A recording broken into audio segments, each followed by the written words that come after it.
โอ้โอ้โดยขอบคุณขอบใจเลยเด้อโดยขอบใจอีกรอบหนึงเบาขอบใจโอ้ใจพี่น้องครับ เออ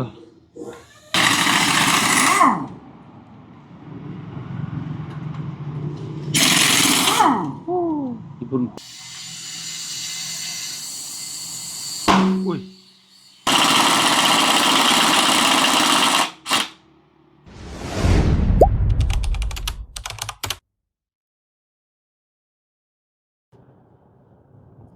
อ่โตเอาพี่น้องเห็นเนาะเปิดภาพมาอีกวันนี้อยู่พี่เด้อบาทนี่เข้ามาในอ่าตัวจังหวัดนะคำที่ว่าอยู่ฝั่งไทยก็ได้อยู่บ้านเฮาเอิ้นว่าเข้ามาตัวแขวงพี่น้องเอ้ยเข้ามาหาพักหาเช้าอยู่พี่ก่อนบัดนี้หลังจากที่แยกย้ายกันกับบ่าวบุญนำแต่บ่าวเชิกนี่เรานำมาพี่บ้านเราอยู่ทั้งพี่น้องเอ้ยพอดีเฮาสิเข้ามาพักเช้าอยู่ตัวเมืองใหญ่แล้วก็สิมาหาเปลี่ยนยางรถก่อนยางรถตัวที่มันบวมมันไข้นั่นแหละเปลี่ยนเอาข้างหนึงก่อน นะแล้วกลับบ้านกลับเมืองจะข้ามไปหาเปลี่ยนอยู่ไทยพี่น้องเลยนะแต่ตอนนี้เอาแก้คัดไปก่อนเนาะเพราะมันขี่ยางบวมอันตรายเลยแตกพี่น้องเลยหันห่อนแห้งนี่แตกตุ้มโอ้อันตรายขึ้นภูขึ้นเขาซับเนาะอืในกินนี่อยากกับปิ้งปูปิ้งปลาเป็นแต่แซ่บแต่นัว ไปหาเบิ่งยางรถยางล่างก่อนพี่น้องเอ้ยกราบทักทายสบายดีตอนแรงๆเด้อพี่น้องเด้อเนาะทักทายสบายดีช่วงแรงๆตอนแรงมื้อนี้พี่น้องเอ้ยท้ายเดือนแล้ววันที่30แล้วเด้อมื้อนี้เนาะกับบรรยากาศครึ้มฟ้าครึ้มฝนพี่น้องอยู่เมืองอ่าชัยบุรีพี่น้องเอ้ยเนาะในตัวแขวงเลยหรือว่าตัวจังหวัดเด้อ เอหาเปลี่ยนยางรถยางเรือก่อน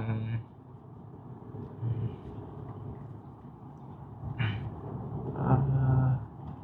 บ่เคยมาจักเทื่อพี่น้องเอ้ยบ่แขวงสยบุรีเนาะพี่น้องเนาะอาฮอดแล้วพี่น้องฮอดตัวเมืองตัวแขวงแล้วบาด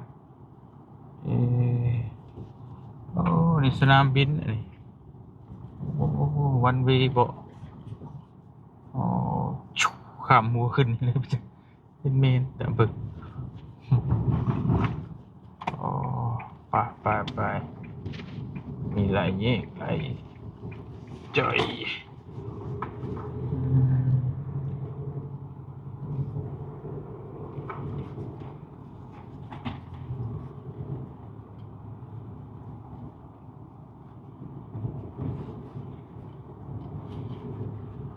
โอ้ใหญ่ตึกเอ้ยเนาะโอ้อ๋อโธ่โอ้โอ้โอ้น้องใหญ่พอสมควรอืมตัวจังหวัดสยบุรีพี่น้องเอ้ยพงหมอแขวงโอ้ประจำพุทธ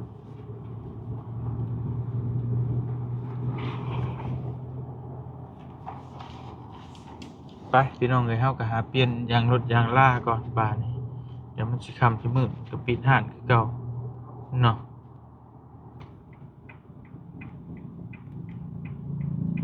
โอเคฮอดแล้วร้านยางไปหาเบิ่งยางก่อนพี่น้องเอ้ยยางรถยางเรืออันนี้บ่โอ้มีอยู่บ่เนาะสบายดีเด้อมีอันน่ะมียางอยู่บ่มียางขอบเช้าอยู่บ่ขอบเช้า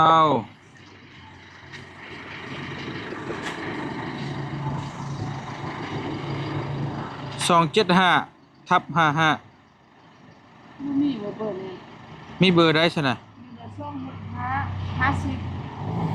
50ขอเบิ่งไล่มันเนี่ยถ้าไล่ใกล้เคียงหนึ่งก็ใช้ได้ใช้อยู่2650ก็ใช้ได้ใช้ได้อยู่แต่ว่า ร้อยจะมันตั้งมือนิดนึง บ่เป็นหยังแต่เบิ่งเราขอเบิ่งไล่มันก็2655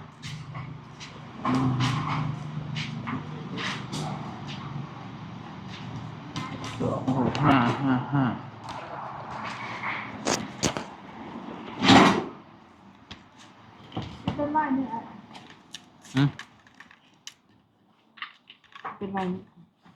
อืมมีไล่เดียวนี้ แม่ เปิดเพิ่มดูโอเค หน้าน้อยกว่าแล้วก็ตั้งคน จำกูหน่อยหนึงอุ๊บ กว่าแล้วก็สู้ตั้งกู เอออันนี้ก็แม่นบ่ แม่ อันเดียวกันนะ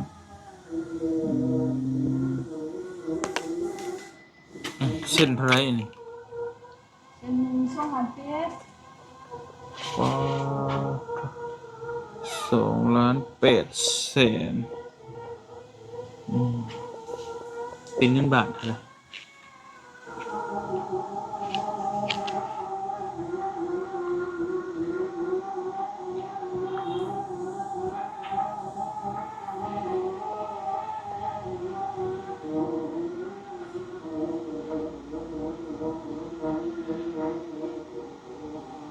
อันบาทคืออยู่4,100โอเคอันยี่ห้อหยังอัน ตัวนี้กุไร กุดไลท์โอ้เกิดเมนกดไลท์เนาะกดไลท์ให้เฮานี่เด้อ เฮาถ่ายคลิปลง YouTube พี่น้องนี่ฮะเอ้ามีแต่เปลี่ยนเลยเท่านั้นแหละเฮ็ดจังได๋มันบ่มีเบอร์มัน เปลี่ยนช่อง เส้นเดียวนั่นแหละเพราะได้แก้คัดก่อนตัวเก่ามันบวมแล้วอย่างมันบวมนะยังมันแตกก็เลยสิเปลี่ยนก่อน4,000ได้บ่โอเคอ่ะ ใช้ยางว่าง แม่นตัวหลังไปอืม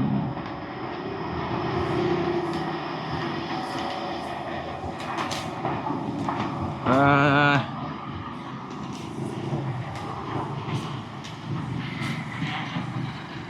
ไปทางชาติทุกคนไปเพิ่มก่อน ฮะ ถ้าทุกคนไปบนทางขึ้นบ้านเมืองทุ่งชาตินะก็เสร็จจะได้ออกกลับกัน อ๋อโอเคเอ่อ มีเปลี่ยนอยู่บ่ มีแต่ว่ามันบ่เป็นตรงลงรุ่นมันไปแล้วจะใส่ไปก่อน นี่ได้ทาง บ่เออ สำหรับไปข้าม จะละจะตกลงกับเราเลยดิบ่เป็นหยังดอกก็นั่นไปก่อนเนาะมีแต่ว่ารบกวนเจ้าเนาะมันนั่นแหละก็เฮาสิไปเมืองหงสาเมืองเงินเนาะทั้งนั้นเนาะทางเวอยู่พุ่น เด็กเป็นเส้นทางขึ้นก่อน เออ เป็นอย่างนั้นนะครับ ได้บ่ได้ไกลจังนี่ติ มองไป คำนั้นก็ถามมาก็ได้ติบ่หรือว่าจังไดได้อยู่บ่เป็นหยังนะเดี๋ยวให้ป้าน้องเมฆส่ง GPS มาให้ก็ได้เพราะว่าสิไปหาป้าน้องพุ่นก็ได้เดี๋ยวบ่เป็นหยัง เย็บพาไปเบิ่งก่อนนั้นลบแปลงเนี่ยทางแยกนะสิกาย เรื่องกายในแง่ปัจจุบันนะ เราจะไปเบิ่งก็ได้เขาจะเอาเปลี่ยนยางรถทะก็ได้เราจะไปบอกทางเราจะไปบอกทางอันน่ะหม่องเฮาสิไปพุ่นแหละสัตว์ขึ้นไปอุดมไส้แล้วก็ไปบ่อแก้วพุ่นแหละแล้วเราจะไปบอกทางแวอยู่นี้เดี๋ยวเราสิเมื่อเราสิกลับนะไปไหมไปก็ไปก็ได้ไปนำคนก็ได้เขาจะเอายางรถเอารถมาเปลี่ยนยางก็โอเค เอารถจักรไปบ่รถจักรไปบ่ยังไปเลย กลับยากนะติ เราบ่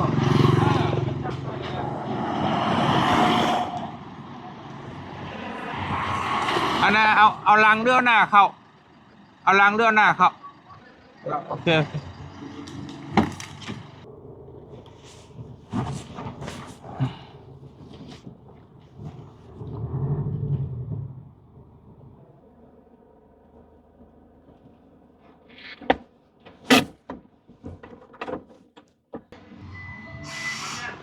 เฮ้ย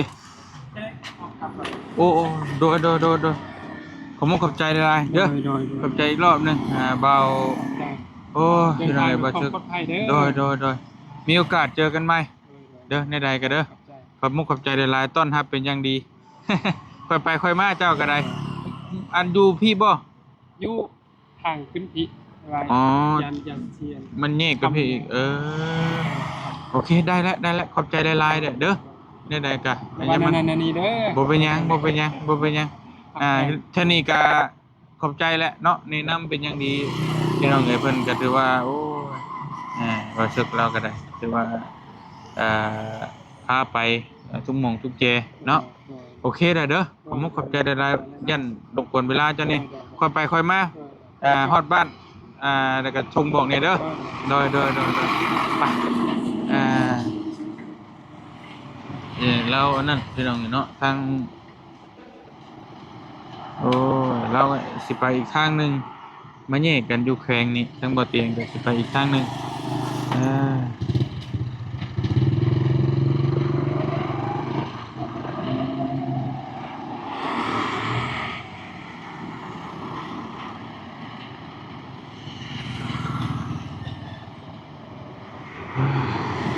เดี๋ยวบ่เตียงขาเปลี่ยน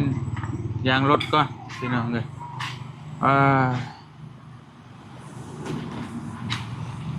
นี่ก็ เดี๋ยวซ้ำเดี๋ยว โดยสร้างผู้เดียวบ่นี่ก็ขอบเศร้าคือกันได้เนาะตัวเวลาใส่ได้ซ้ำนี่เบ้ยซ้ำนี่อยู่บ่ประมาณฮะ นี่ผม ซ้ำนี่เท่าไหร่นี่ เราช่องเป็นห้าบอกช่อง75 หึ ช่อง7555sáu sau đó xong không chọn เดี๋ยว เดียวกัน แต่ในห้างลาผัดมีแต่265พี่น้องเนาะ265แก้มมันสิเตี้ยกว่านี้บ่ เนี่ยเดี๋ยวก่อนได้นะ ไม่นี่ เดี๋ยวก่อนได้ 265 ตัวนี้ยี่ห้ออยู่บน ท่านในใจอยากได้ตุ่มรุ่นอยู่แต่บ่มีพี่น้องเลยแค่ ตั้งเป็นที่เนี่ย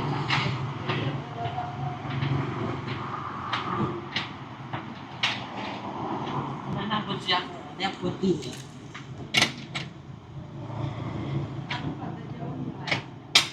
นี่วะ ตัวนี้ไข่ยังเรืองวันมะอึ่งมีไข่ใส่ยางมือสองอยู่เวียง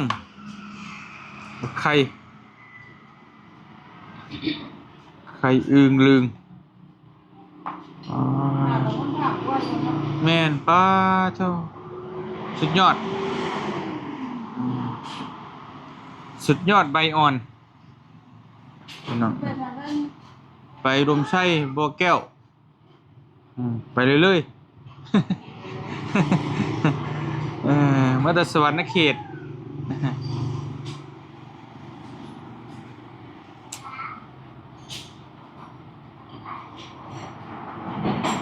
เปลี่ยนยางเบื่อเพิ่นกัน ร่องพระบางเหรอ ฮะ ที่ไปร่องพระบางเหรอ บ่จะไปอันน่ะ ขึ้นห้องสานี่ไง แม่นไปโรงพยาบาลมันไปพี่บ่ไปจากนี้ไปโรงพยาบาลจักลัก ร่องพระบางกับประมาณบ่าย อ๋อบ่ไก่เนาะ ไปข้างๆในตัวร้อยแต่ว่าห่างไปดีสาม บ่จะไปเดินกับช่องตัวหนึ่งไป โอ้ตอนนี้ไปก็ยังบ่ดีอยู่เนาะแต่ไปโรงพยาบาลนี่ดีบ่ ไปร่องพระบาง เราสิไปทางใดมันดี อันว่าขึ้นพวกแก้วไปห้องสร้างนี่จะไกลตัว เออ ไปร่วมกับบาทกัน ชิบ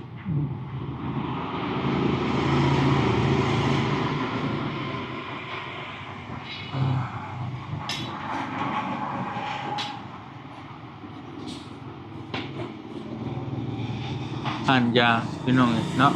ก็ใหญ่เติบอยู่แล้วก็ได้แต่ว่ามันก็บ่มีแล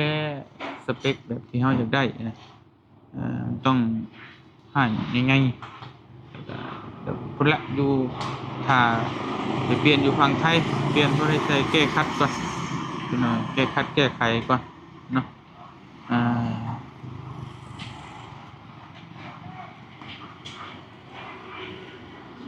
เราจอยเราใจ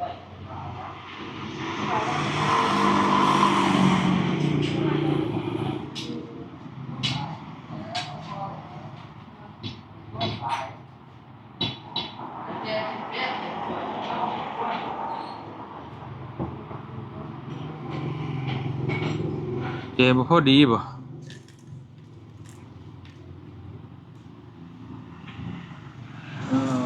ถ่ายเพิ่นเปลี่ยนยางจักหน่อยพี่น้องเอ้ย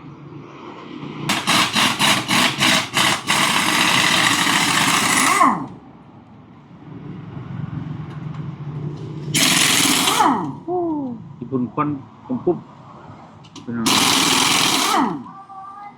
อ๋อ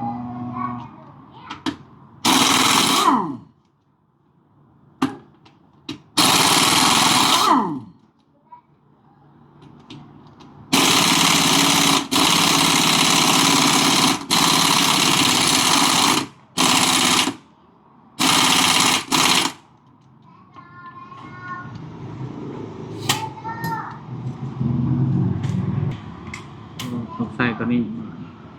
ตอนนั้นเอาอยู่นี่ตัวคอยตัวแห้งอันนี้ก็ได้เนาะอ่า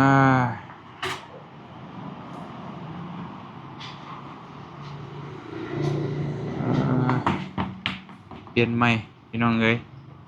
เปลี่ยนใหม่อืมใส่ยางตัวนี้บ้านนี่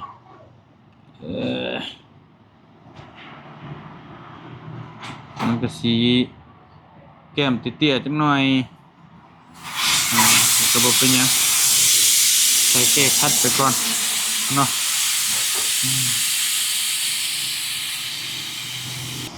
โอเคเปลี่ยนใหม่อันนี้อันเก่าออกไปอันใหม่เข้ามาบัดนี้พี่น้องตัว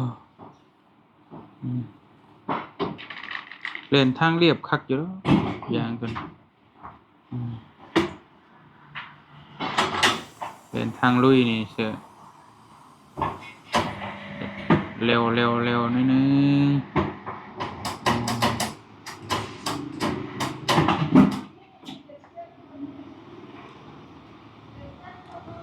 26520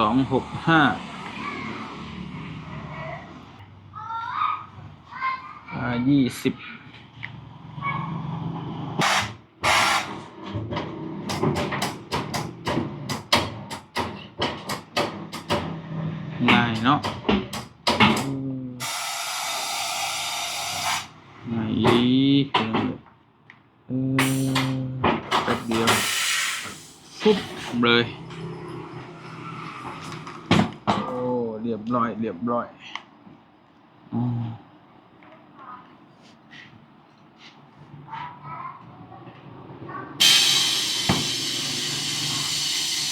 อุ้ย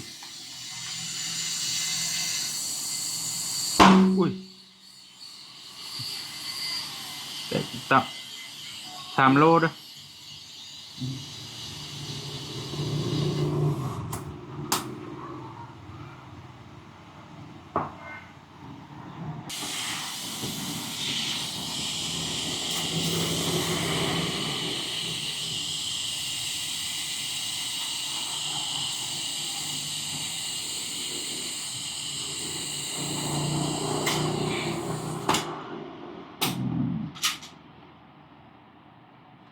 โอเคเรียบร้อยพี่น้องเลยยางใหม่บาทนี่ เห็นมาใหม่กูจริงฮอตเจียวเนาะกระโพดลองลิสิน้อยก็โตนั่นแหล้วป่ะพี่น้องมันสิน้อยแล้วบาทนี้เนี่ยใหญ่ๆพี่น้องน้อยกว่าฮะ เป็นยังมาข้างอยู่แล้วเนาะ คนนี้มาขังนั่นน็อตมีน็อตใหม่อยู่บ่ในห้างมีน็อตใหม่ขายบ่ถ้ามีใช้ใหม่เฮาด้วยก็ได้เอา รับสิบเก่าย างนับ19ของคอสเมื่อก่อนหัวช่วยนะเรื่องของคอส นี่เป็นยัง เป็นเนี่ยมันเป็นง่ายเรื่องมัน มันคือมันมีตัว ตัวนี้นี่ แม่นตัวแม่เปลี่ยนจักน็อตก็ได้มันบานมัน ตัว นี่ อื่ นะ นดีอยู่นะ เอาตัวนี้ไม่เอาเปลี่ยนตัวนี้เปลี่ยนน็อตนึง มันเนี่ยดูอีกน้อยหนึงเอานะหัวมันในมันก็ได้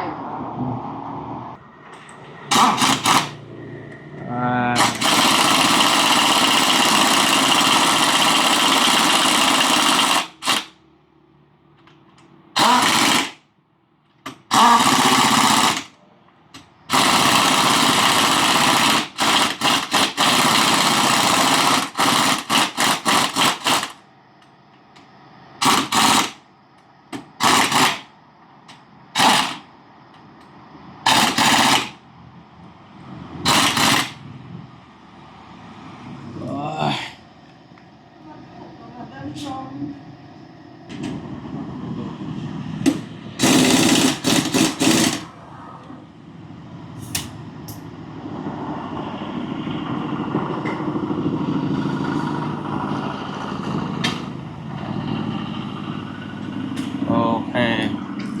เรียบร้อย สียังในหมู่บ้านนี่เอ้ยรถแต่งซิ่งเลยบ้านนี่พี่น้องเลย หัวเลย ใส่ไปกระเบื้องก่อนโอเคคัดกันพี่น้องเนาะ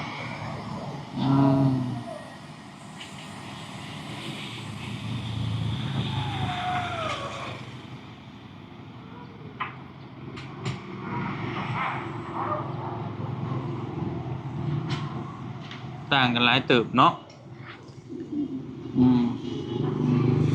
ตอนนั้นความชุ่มมันจะตั้มก็แล้วแต่ก็มี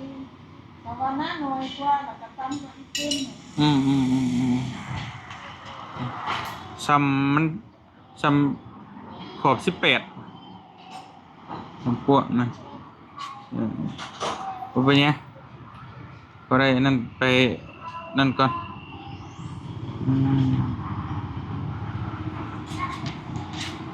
ไปลุยก่อนพี่น้องเลย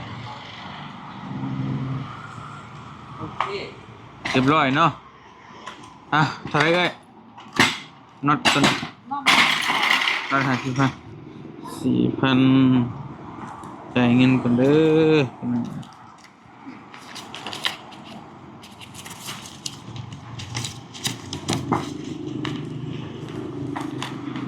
นี่คือว่างก่อนนี่ก็ทำนี่ ฮะ ถ้าทำนี่คือว่างนี่เรื่องพันนี่ เบอร์ แค่ตา โดย 4,000 เนาะ 4,000กับ50,000 กับ50,000 กีบโดยขอบใจเด้อขอบใจโดยเดินทางต่อพี่น้องเอ้ยไปบ้านนี้เดินทางต่อจักหมู่คู่ก็อยู่ไสแหละไปทางใดล่ะไปแล้วไปเลยพูดเนาะพอดีเลย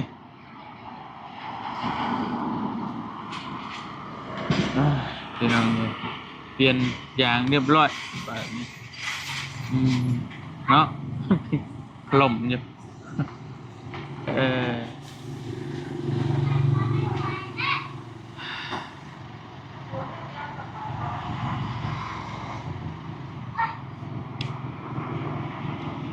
คิดว่าลงทางล่ะ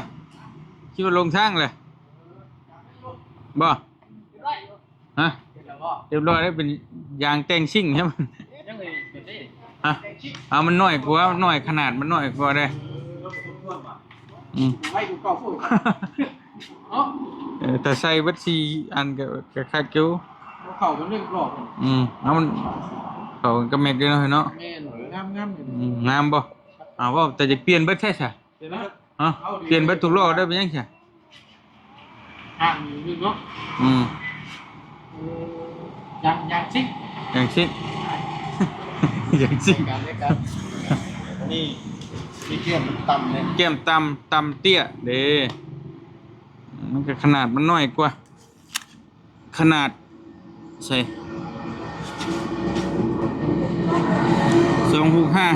เด้เที่ยวเปลี่ยนแต่ยางไหมเนาะ เปลี่ยนแต่ยาง เมื่อก็สิเปลี่ยนอีกนี่ เมื่อก็เปลี่ยน ก่อนนั่นเลย เอาเปลี่ยนแค่คัดซื่อแล้วมันสิใช่มันบ่ซ้ำกันเด้ครึ่งเรื่องไปซื่อพอตัวนั้นมันไข่เด้เฮาก็บ่ไว้ใจ เปลี่ยนอีกบ่ มาเปลี่ยนอีกแต่เพื่อจะเปลี่ยนกับพุ่นแล้วน่าจะเดือนหน้าเงินเดือนเงินหยังทุบหมอกพุ่นแล้วเนาะเจ็บตัวได้เจ็บ 4,000 บาท4,000 บาท แม่ ยางนี่ซื่อนี่ เอา2ล้าน8แล้วก็ยางซื่อแล้วจะบ่มีหยังเราก็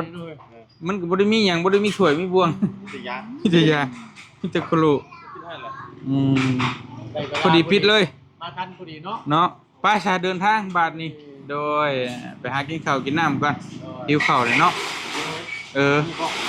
กินได้ก็ได้เดี๋ยวจังว่ากันไปขอตัวเดินทางหากินข้าวกินน้ำกันเด้ออยู่ดีมีเฮงเบัดสุขทุกคนสบายดีพี่น้องเอ้ย FC เซยะบ๊ายบาย